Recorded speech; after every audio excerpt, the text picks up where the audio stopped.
Jadi sebab itulah ulama kata kita hidup 24 jam ni tunggu nak buat ibadat ya.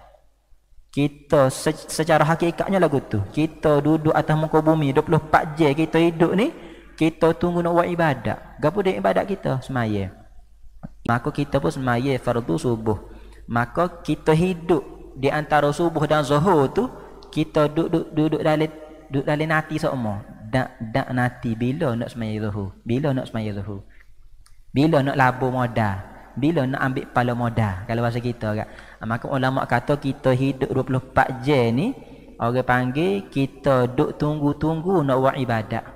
Hak tu hak secara hakikatnya. Tapi orang cerdik pandai dia tak tunggu. Dia kira dah mau gotok masuk lagi hak fardu buat hak sunat dulu. Nampak?